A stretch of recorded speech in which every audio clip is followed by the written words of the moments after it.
అనుభూతి మూలాలు. రచన మౌనశ్రీ మలిక్. మలిసంధ్యలో అనుభూతి ఊర్మిళకు అగ్రజగా మారి మొద్దు నిద్రలోకి జారిపోతుంది. అప్పుడప్పుడు నిద్ర చెదిరినా పక్క సర్దుకొని మళ్ళీ పడుకుంటుంది. గబ్బిలంలా తలకిందులుగా వేలాడుతూ గుర్రంలా నిలబడుతూ సైతం కొనుకులు తీస్తుంది. ఎప్పుడో గాని పూర్తిగా మేలుకోదు. ఆ కొద్ది క్షణాల్లోనే కాసింత ఆనందాన్ని భోంచేసి బ్రేవం అంటూ త్రేంచి తిరిగి నడుం వాల్చుతుంది. ఎన్నెన్ని మధురమైన అనుభవాల స్పందనలతో సుప్రభాతం పాడినా దానికి వినిపించదు. అదొక బ్రహ్మజముడై ఎంతటి విరహాన్నైనా తట్టుకోగలదు. బ్రహ్మ పదార్థమై ఎంతకీ అర్థమే కాదు. ఏ ఆత్మీయతో కరచాలనం చేసినప్పుడు అప్పటిదాకా అచేతనంగా ఉన్న దేహం రోమాంచితమై పురివిప్పుతుంది.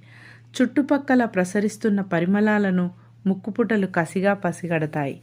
ఇంకిపోయిన అనురాగం నాలుకపై తడిగా ఊపిరి పోసుకుంటుంది. గదిలో శీతల పవనాలు నెమ్మదిగా నులివెచ్చగా సుడులు తిరుగుతాయి. బలహీనమైన గుండె ఉన్మత్తంగా శివమెత్తుతుంది. రక్త ప్రవాహపు అలజడిలో చెలరేగిన అలలు అవయవాలపై పోటెత్తుతాయి. మసక చూపుల్లో నక్షత్ర విస్ఫోటన దీప్తులు కనిపిస్తాయి.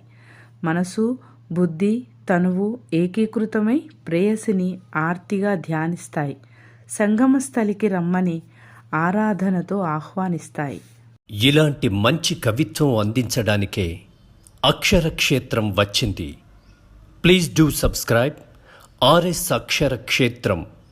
మన కవిత్వం మన ఛానల్.